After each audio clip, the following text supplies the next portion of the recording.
Clank notes to the elements. These are the songs.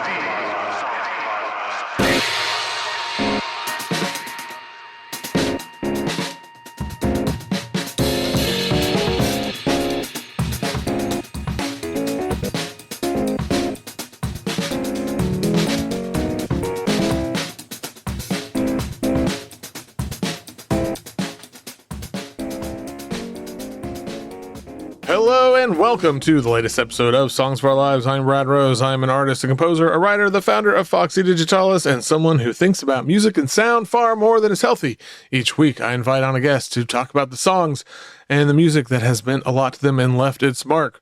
Previous guests include Kalia Vandiver, David Garland, Chris Williams, Ryan Sawyer, Patrick Shirishi, White Boy Scream, so many more. But this week, I'm so excited to have Dan Knishkowy, aka Adeline Hotel, who has a new album out this week called Watch the Sunflowers. It is an absolute, it's a fantastic record. It's been really nice the last, I guess over the weekend. I don't know. It finally kind of got cool-ish here for a few days, and this record became the perfect soundtrack because I've been listening to it a lot in preparation for recording the intro, and I premiered a song off of it on the Foxy site yesterday, so it's like I've really been in the Adeline Hotel world, and I'm all the better for it. So this record is the second in a trilogy of records that started with last year's Whodunit, another great record. But yeah, it was so much fun talking to Dan. We went down some roads, and yeah, I don't know, it was great. And I highly recommend getting both records. Like, listen, if you haven't heard either of them, go listen to Whodunit and then listen to this one, pre-order it, etc., because they're both good and they go together so well. Yeah, and it's on Ruination, which is a fantastic label that I can't recommend enough. Anyway, thank you to Dan for doing this. Had a great time. Hope you all enjoyed.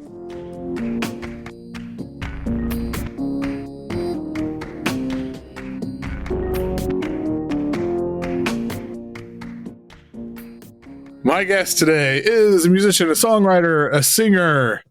It's Dan Knishkowy. Woo! Thank you so much for having me, Brad. You did. You sure did. So I wasn't, and I'm never sure on these. Should I introduce you with your name, or should I introduce you as the Adeline Hotel? That always feels weird. But you make music as the Adeline Hotel, and have a new record coming out called Watch the Sunflowers on October 24th. Yes. And I'd love to start with kind of the fact that you started writing this record like almost a decade ago. Is that right? Yeah. Yeah. Well, so we recorded this record, I think, at least 4 years ago, and it was going to come out probably before the last two that I've already put out. But some of these songs, yeah, I started writing in 2015, 16, a chunk during early COVID. And yeah, I mean, well, we did an interview for my last record. So, any readers of the site might be familiar with that one. But yeah, a lot of life transpired. This one got put on the back burner, and it's been really nice to revisit it and kind of feel actually much more excited about it than I was when I made it. So it's been cool. I'm curious, like, what the earliest versions of these songs were like, and then like what made you sort of keep coming back to them? Yeah, so I had kind of seen it as like, I actually recorded it the same week that we recorded Hot Fruit, but just with a completely different band. So that one was like all these instrumental compositions, like with these friends of mine, Scree, who are amazing, kind of like experimental jazz trio, upright bass, like very sort of composed and jazzy. And then this was like with the people I play with in the more like rock band setting. And I kind of thought that's what it was going to be. We like tracked it live, 4-piece rock band. And then this year went back at it with some fresh eyes, and we sort of like just messed everything up, took things out, like ripped out guitars, put in a bunch of different stuff. And I think it's better that way. Like in a way, I feel like people are always like, every record you make is so different. And I feel like this one kind of encapsulates all of them somehow. So I'm really happy that I took the time to kind of let it become something else. Yeah. I really like the comparison you made of the album's creation to Richard Linklater film, kind of where the characters meet again every few years. Yeah.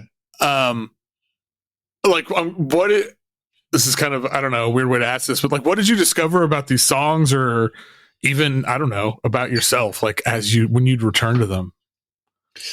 Yeah, I was surprised at how much kind of resonance I still had with the characters or stories in the songs. Like, I liked that Linklater idea because, like in like the before movies, like when they meet up in the second one and it's been 9 years, it's like, and they've lived such different lives, and it's very possible that you just wouldn't connect with someone that you had met once, but they really do. And I felt like with this, like the title track, I started writing that in 2015, and like that one has some very specific like scenes in it. Part of the reason I put the record away is I just wasn't really connecting to that anymore. And then I came back and I could sort of still see myself in it, and I was excited about it. I was excited to sing it.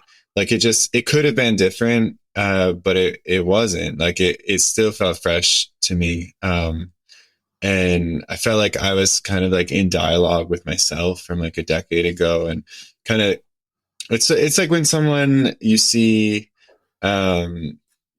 like you don't notice when your hair is getting really long, but then when someone sees you after you get a haircut, it's like very obvious to them that you look different. And like, I don't know, I'm me all the time, so I can't always like gauge like where I've grown and stuff like that. And it was like cool looking back, and it's like, oh, like this is something I thought a decade ago. I don't know if I think that now, but I like engaging with it, like teasing it out. So, like we're still part of the same person, we're different. I don't know, that something about that was very appealing to me. Yeah, no, that makes a lot of sense. And it kind of, one of the things too that kind of stood out to me is, and I think it's mentioned in the album write-up by friend of the show, Sam Sodomsky, who did an incredible job. Surprise, surprise, because Sam, he's the best. But the sort of questions that, like, the record is, like, has these questions of like, am I dreaming? Am I living? Did I grieve? And like that stuff really kind of stuck with me. But the thing that I really like about it is how it's like you're not trying to answer those questions. I don't feel like you're just kind of staying inside them and sort of exploring them, which seems to me, because those are things, you know, that resonates with me, but it's very freeing to not feel like you have to answer them. Maybe, I don't know.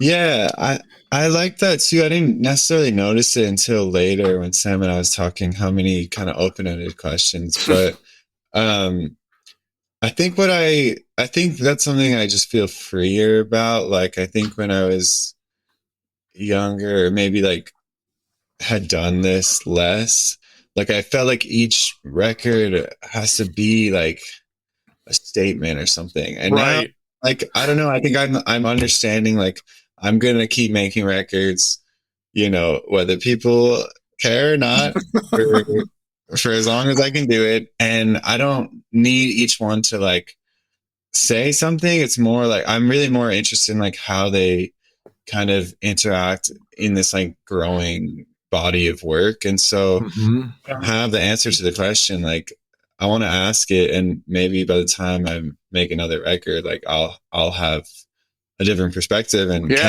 but it doesn't need to be now, because they're gonna, you know, it's all like one thing to me or something.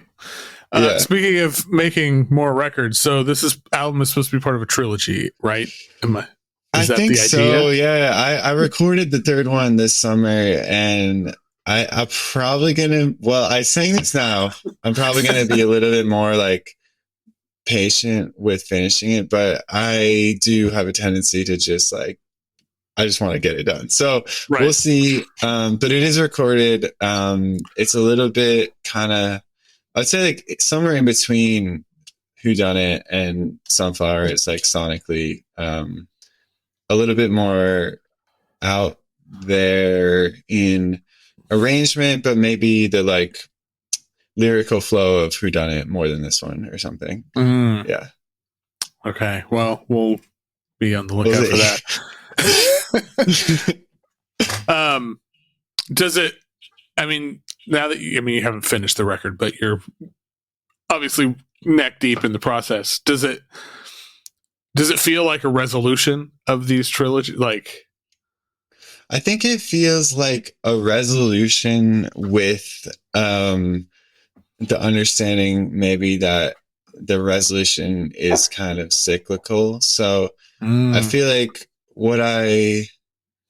I'll just kind of be straightforward about it. Why not? Like Whodunit, is this sort of album about kind of reclaiming myself, in the aftermath of a fairly complicated end of a marriage. And this record was sort of songs I'd written previously, and they had this sort of like vibrant kind of connectiveness. Like I feel like this is like a prequel to what happened in a way.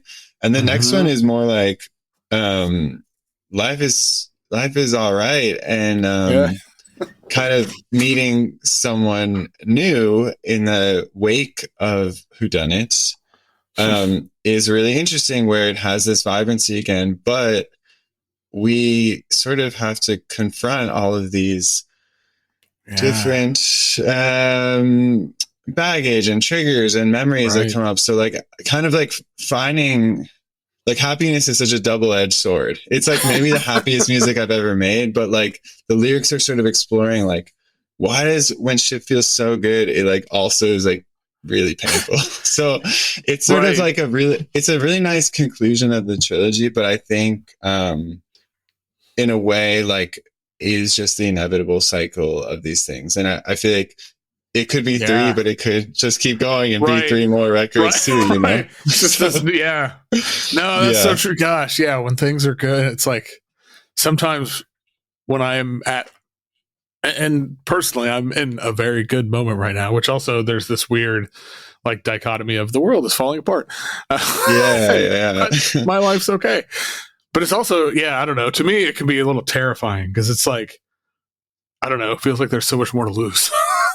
Exactly. Like everything feels more precious and you like got to hold it tight, but that's not the most reliable. The like, tighter you are, and it's like confusing. Yeah. Man, okay. Well, I can't wait to hear the next one whenever it comes out. No rush. Thank you. I appreciate that, man. Take your time. Okay, well, I don't have a good segue here, so we're just going to jump in and talk about a bunch of songs. And of course, as ever, going to begin with, what is the first song that you remember? It's this song called Flannery's Georgia by this guy, Edward Wright. I do not know anything about this guy at all. I couldn't find the music online when I tried to find it, other than one used copy on Amazon. But basically, he's just it's like instrumental acoustic guitarist. That's kind of like my dad is like acoustic finger picking guy. So as a kid, he was always playing, and I couldn't really sleep when I was a kid. Like I had so much trouble falling asleep, and he would put on this CD and it would knock me out. So I know the first song really well. Like I can still hear it, but I don't know any of the other songs on it. But I'll always, just like, I feel like as a kid, I have like a strong association with that. So that's wild. Yeah. Whenever I prep for these, it's usually a pretty straightforward process, but this one is a total mystery. I could not find anything.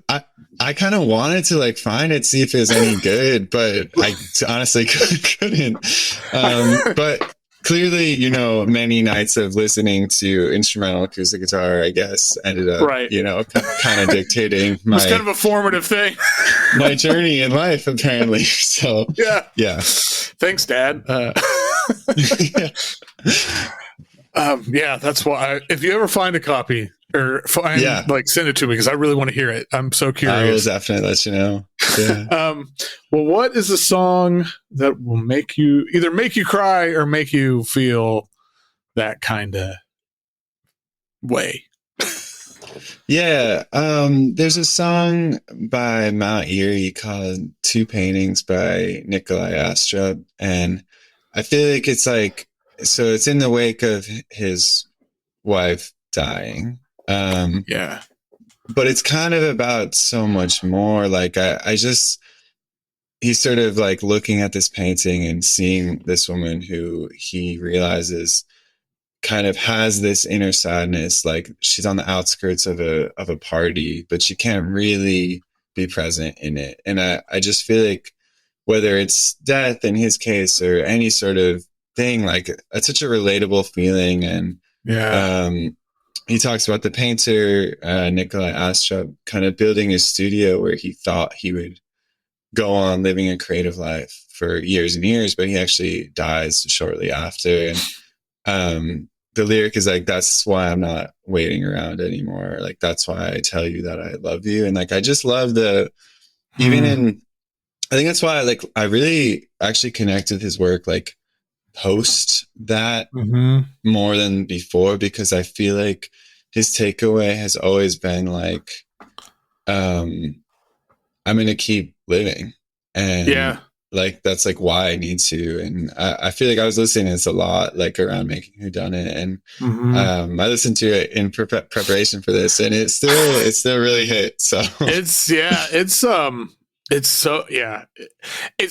interesting because it's like so visceral, but it's also so gentle. Like oh my God.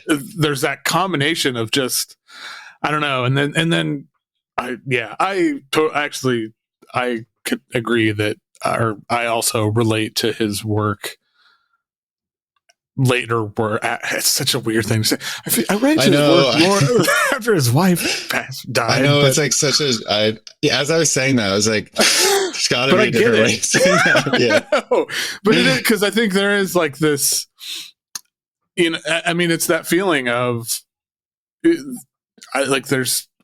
knows how much time there is. Just, we have to keep going and keep like living. And I think there's also this sort of undercurrent of like, I don't know, it's especially with his wife, it's like she would have loved this too, and I'm not gonna like shy away from that, or like, you know, it's like I'm just gonna hold these two things. Like, I don't know, it's and I like that he like talks about his daughter and sort of like raising her within that. Like, I feel like there's something really resonant to me that like, even he's like talking about this person in the painting, like in a clearing, kind of like wailing with grief, but he doesn't really have that option so much. Like, he needs to kind of like cultivate life. And like, there's something really beautiful in that to me, even though it's does kind of make me want to cry with sadness.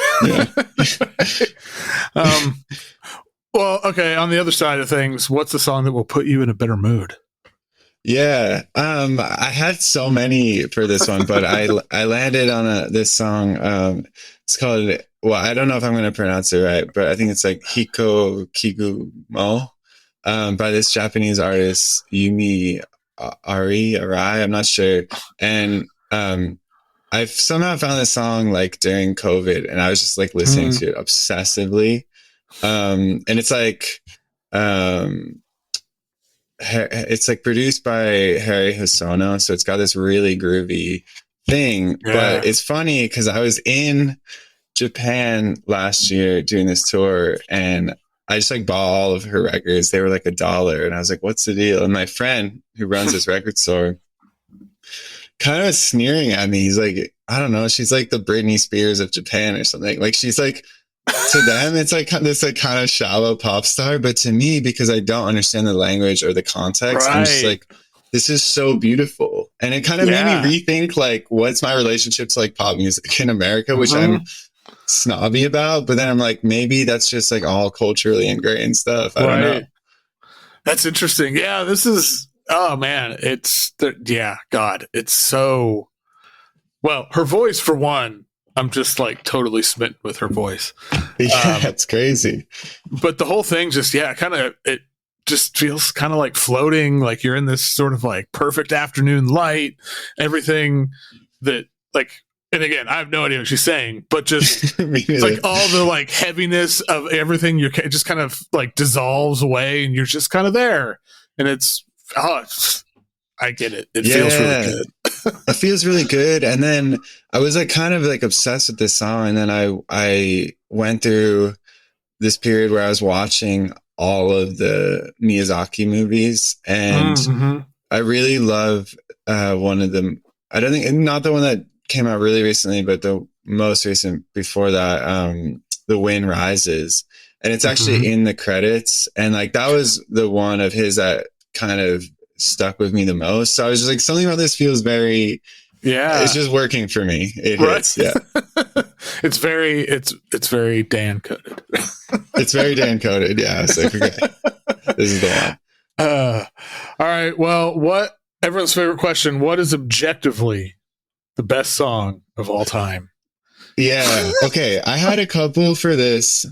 And I'm almost like didn't want to put this because I feel like people have been saying this for 50 years, but I listened to it yesterday and I just think Astral Weeks is like, it's just magic. There's nothing you can do about it. It's just the best. So I had to do it. And it's like one of those songs that's sort of, to me, it's like beyond analyzing or anything. I don't even know that I have a firm grasp on why it is so fucking great. It just is.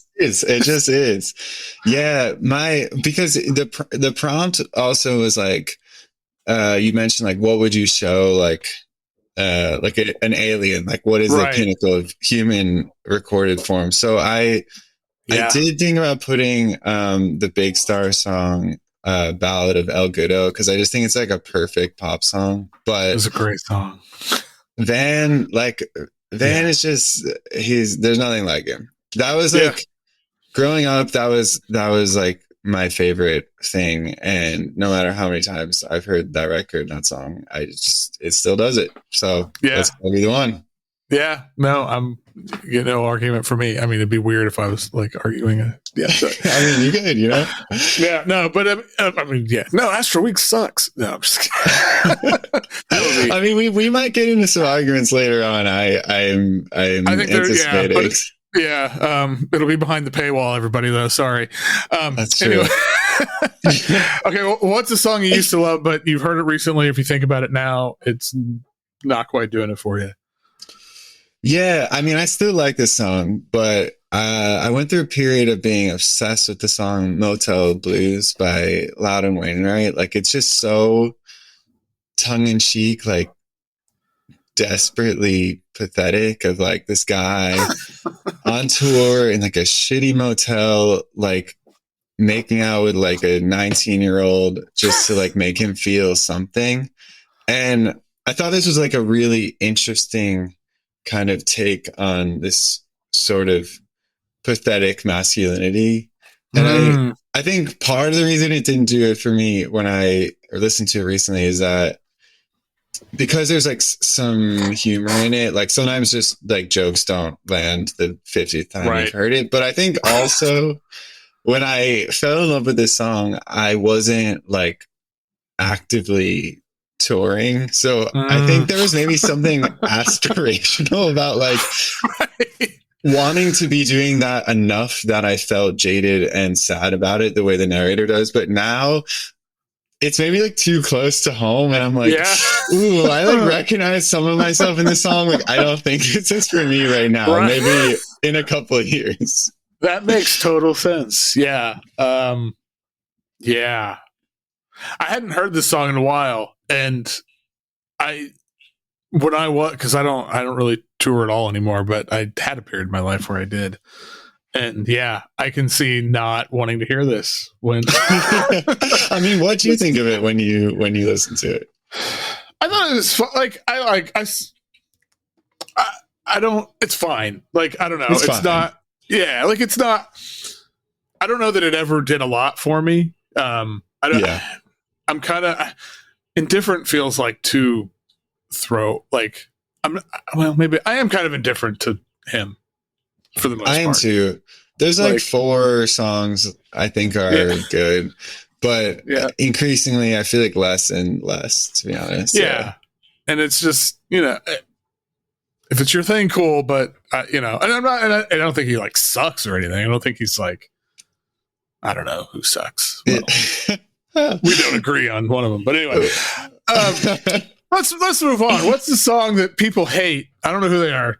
Some group of people hate it. Everybody hates it. I don't know. You don't give a shit. You love it anyway. Yeah. Okay. So, I mean, I picked this song more as like a stand-in for a cultural moment. Sure. I picked a song called Decade Under the Influence by the pop punk emo band Taking Back Sunday, because I exist in music circles where people, are a little like, whether they're being honest or not, I can't say. But, like they have perfect taste, and they always have. And they sneer at this genre of music. But I grew up in the early 2000s on the East Coast. Pop punk and emo was huge. It just was. Yeah. And I loved this music growing up. My sister loved this music. I found out after we started dating that my partner loved this music. So we often listen to it on late night drives when we need to stay awake. And it's so fun. I don't care. Yeah. People can be snobby about it, but that's what it is. Yeah. No, I mean, I don't feel that about this music just because I'm a little bit older, but I have my own thing. Like, yeah, I totally get that. I totally feel, I mean, as I often say on here, buddy of mine and I did a weekly podcast for 2 years about the band Rancid. So I have no legs, but and I will say, if you ever want to get over loving a thing, do a weekly podcast about that thing for 2 years, and then you will never want to listen to that band again. That makes sense. Yeah. I mean, okay. I will say, like, what's interesting about like listening to this music now is like it's so problematic in a way, like this sort of toxic, like male thing, but like not alpha, like almost like this like toxic, bitter, like beta, like women reject me.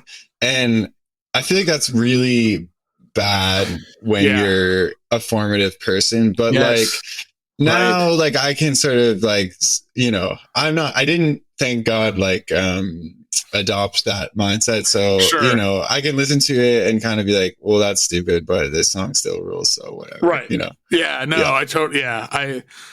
if you take, I can see how this stuff could be like really badly influential. Yes. And I'm sure that. Yeah. I mean, I don't want to get into the whole thing of like incel culture or whatever, all that. That's beyond, but a lot of that shit feels like some kind of connection to me. But I agree. Okay. Well, completely on the other side of things. What's the most romantic song? Yeah.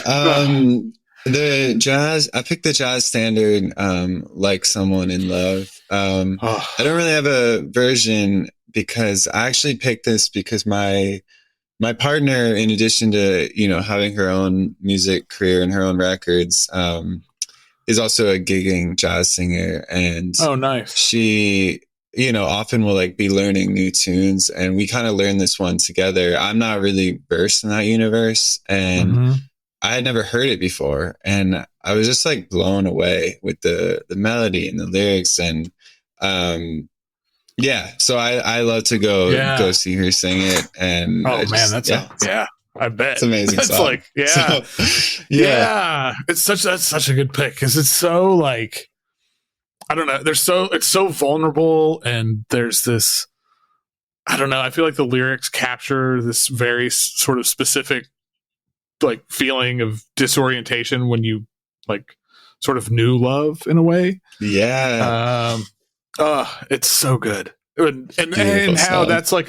that's a feeling that, I mean, I've been married for 22 years now, so I've been with my wife for a long time, but it's like, you still have moments of that feeling even after 22 years. And it's like, well, I mean, I do. I hope anybody it's a good thing to strive for. And I'm not saying I'm the perfect, but man. It's such that's beautiful. It's love this song, man. That's song. So cool too that your partner's like gigging jazz singer, dude. That's yeah. Whew, that'd be awesome. Okay, what is the song that changed your perspective on an artist, either for better or for worse? Yeah. Okay. I will definitely say for better. Okay, good. The song, the Hustle by Lambchop, who are one of my favorite bands. And I think up to that point, like they've done a lot of different things. They put out a lot of records, but I feel like that record was like the most drastic sonic change. And I had been so deep in the previous record, Mr. M, which is like very organic, like all these strings, and like then this song, it like opens with like 8 minutes of like an electronic loop, and I'm like, this is not what I expected, and I just love this song so much. I think when he finally does sing, and he said the first lyric is, "I don't want to leave you ever." And that's a long, long time. Like, I just love that. That's such a good lyric. Yeah. Yeah. Oh, man. This is such a good song. I remember first hearing it and just, that 8-minute intro, basically. I was just sitting there like, what the hell? Like, because it wasn't something I associated with Lambchop. Like, it just, I don't know. And then, that line. And the way, like, all the music sort of, I feel like, cradles his voice. And, it just feels like being like you're submerged in something very like warm and enveloping and inviting, and I don't know, this song could be an hour long and I would be in heaven. It's same. Like, I'm like, I wish it never ended. And I think what I like love about it, to the question of like changing your perspective, is like, I think I found it so inspiring that someone who was, pretty incredible at what they had been doing, and decently successful, had a career at it, like was willing to keep evolving, like for their own artistic, fulfillment. And I just feel like he's constantly now pushing himself further and further since that song and that record. And I mean, someone who's really a lifer and, chasing his artistic instinct. He's definitely an idol for me. So it's super inspiring. Well, the first line in that song is a great lyric, and you could have picked that for this, but I mean, I don't know if you could. But what are your favorite lyrics? I love the Arthur Russell song, What It's Like. I mean, there's so many good lyrics because this song opens with like a 2 minutes of like spoken word story, right? But when the band finally drops and he's singing like the last paragraph, or the last verse, like I mean, should I recite them for us, or what do we think? Sure, go for it, because it's really they're really good. They're really good. He says, like, on Sunday I read somewhere that real love is heart and soul. Yeah, but only a master could understand that. I left that old magazine, walked out into the green of summer. I felt like I could cry, but in the grass I only sat. Well, I'm not one to gamble, and I don't need to scramble. I didn't know that love would strike me, but this is what it's like. This is what it's like. Like, I mean, kind of similar to the, like, Someone in Love, like just that capturing of that, like, childlike innocence and wonder. Like, I don't know. I definitely gravitate towards that. So, I love how it just feels so like honest about how love can like totally catch you off guard too, and just like it's the sort of overwhelming feelings of it, and how sometimes just like being there in it is enough. Yeah. And man, and also I just gotta say, like, Love Is Overtaking Me is like one of the greatest records ever. Oh my god, so it's much. just so good. It's so good. I mean, similar to what we're talking about with Lambchop too. Like, Yeah, just such a restless, creative person who was chasing so many whims. yeah, and yeah, Arthur Russell's was one of the greatest. He and is. to think of how much he made in such a short life it blows my mind. It just blows my mind. What song can you or have you listened to the most? Yeah, I picked Spiders, Kid Smoke from the Wilco album, A Ghost Is Born. You know, I think this was the first album I fell in love with on my own as a young person. But I found out about Wilco because my dad, I think, like read about them in like Rolling Stone magazine or something, and we bought this CD at Borders, and we played it in the car, and we were both like immediately like, this is the best shit I've ever heard. And I've listened to this record a million times. My family loves Wilco, so we've like seen them a million times together. Oh, nice. Like some years that's like the only time of year I see my sister, you know? So Wow, that's awesome. Forever, that will be the record for me. And I still like, I don't know, like I think Jeff does some corny shit, but I still love everything he does in a way. But that like, I listen to that record and I still am like, this sounds so fresh. Like, people have imitated other things they've done, but like no one really imitates that record because it's just so bleak and strange and like catchy, but in the most jagged way. And I don't know. I love that. I love that record. I love that song. It's like a 10-minute kraut rock song that could go on forever, and I'd be fine with that. So yeah. Yeah, no, it's a great, like, it's funny. So Yankee Hotel Foxtrot is like my Wilco record because that was the first one I heard, and I still love it, and I still think it's kind of a perfect record. And I really liked Ghost Is Born when it came out, but I was into different stuff at that time. But through this podcast, because people have picked songs off of this so many times, interesting. I've grown to have like a huge I've grown to love it almost as much as as Yankee Hotel Foxtrot, just because every time someone would pick a song, like it would start and I would listen to that song, I was like, damn, this is so good. And then I would listen to the album and then, and I just listened to it so many times. But that is a really interesting thing you're saying, because, people haven't tried to rip this one off. Which is really, it's kind of surprising, honestly. But, man. That's cool, though. That it's like a family thing. I love that. That's awesome. Yeah, it feels good. Yeah, Tweety's playing here next month or something. I don't know. I'm trying to see if someone will give me free tickets because I don't know that I can afford the like $60 tickets. But God, I know. I want to see it. Like, my friends are in his band these days, and like, but I don't know if I can make it happen. Yeah. We'll see. Maybe. I don't know. Maybe it won't sell out, and they'll be trying to just give them away. But which would be bad for him. I want him to get paid. But anyway. I mean, I think he's doing fine. Okay. What cover song is better than the original?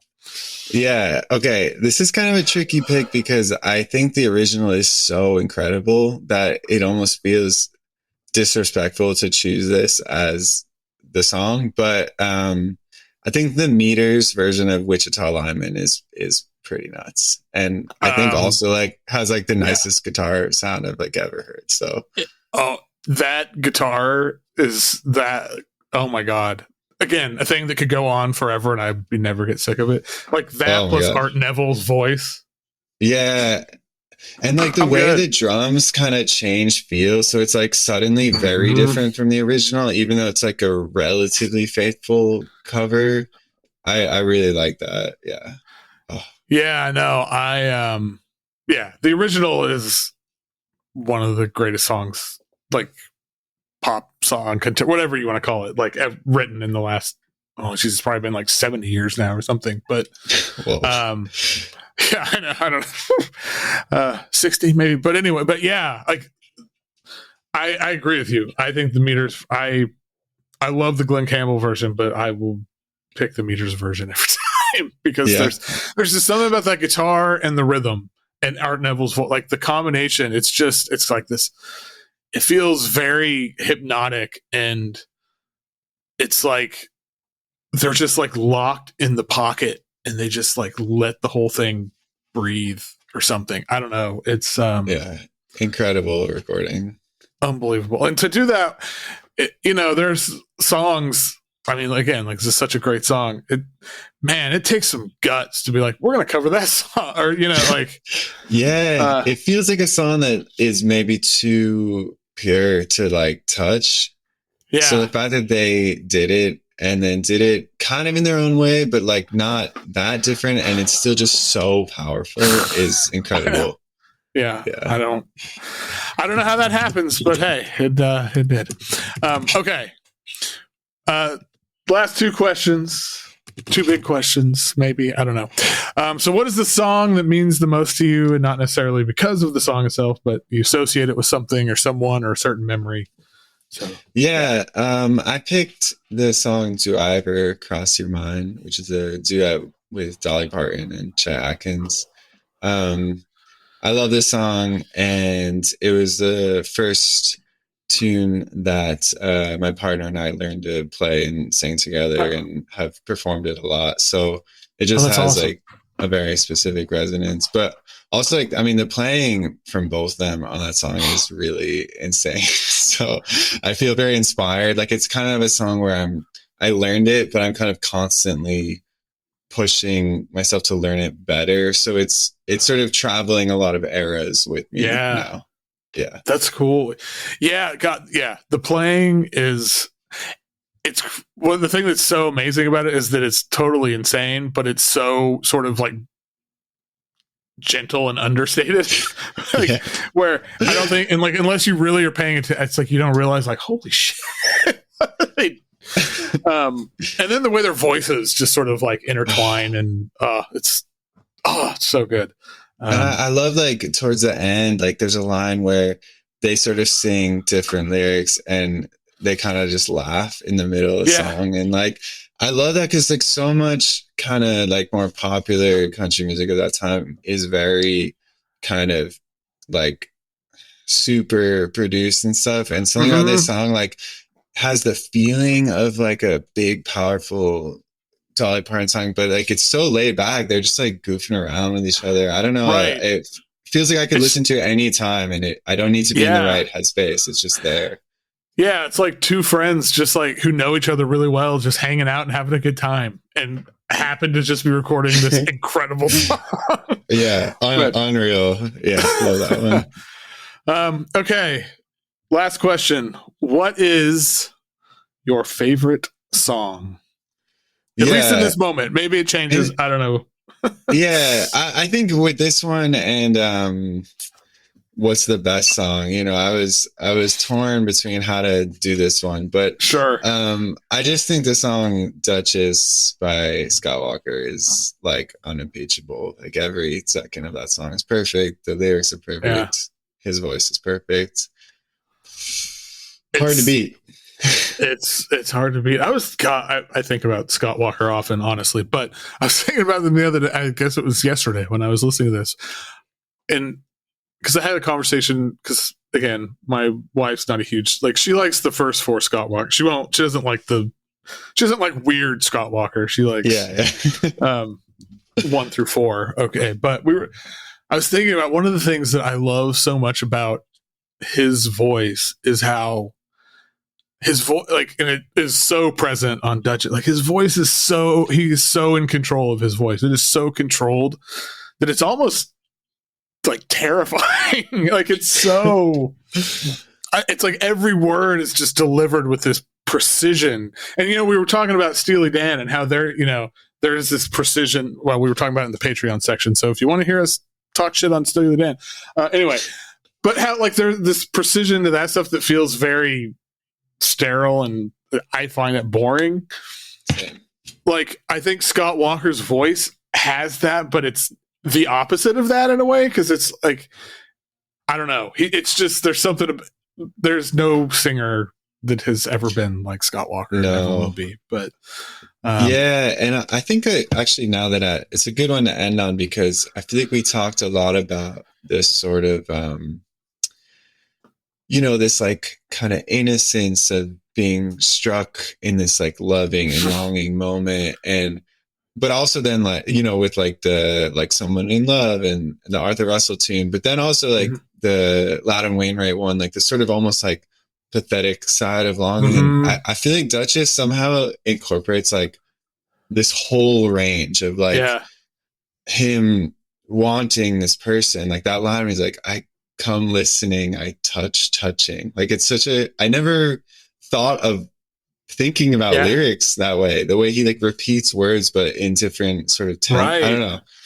Yeah, so I guess if these are the songs I like, this is a perfect favorite song, because I feel like it kind of encapsulates all of them. So there we go. I mean, that's got to end it on that. That's you tied it up in a perfect bow. Oh, man, well done. There we go. Thank you.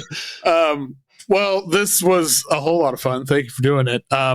Shows. You have shows coming up? You want to plug shows? Anything? Yeah. Well, I believe when this is going to come out, it's a couple days before my record comes out on October 24th, and I will be playing a big show in New York to celebrate that on October 26th at Nightclub 101 in Manhattan, which I have not played in Manhattan for quite some time. So I'm really looking forward to it.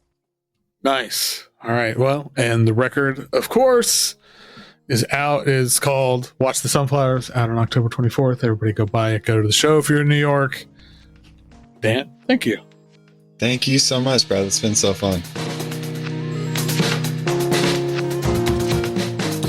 Once again, thank you to Dan Knishkowy, taking the time, sharing some songs, sharing some laughs, all those things. Listen to his picks, playlist in the show notes. Adeline Hotel, new album, Watch the Sunflowers, is out on Friday, October 24th, and it rules. Yeah, link to that in the show notes too. And he's got some shows coming up and stuff too, so lots of opportunities to support his work, listen to his music, all those things. And speaking of supporting things, you can always support this show for free. You can just leave rating and review. I'll subscribe wherever you listen to podcasts, because that helps, because algorithms and all that bullshit. And you can also throw a few bucks at Foxy D, basically. Patreon.com/Foxy Digitalis or Ko-Fi/Foxy Digitalis. Links to all that in the show notes. Your support, ongoing, one time, all that, it genuinely means the world, because it means this show can continue and Foxy can continue. And yeah, I'll stop now begging for money. Thank you everybody who's contributed, and just tell you to keep on listening to whatever the hell you want.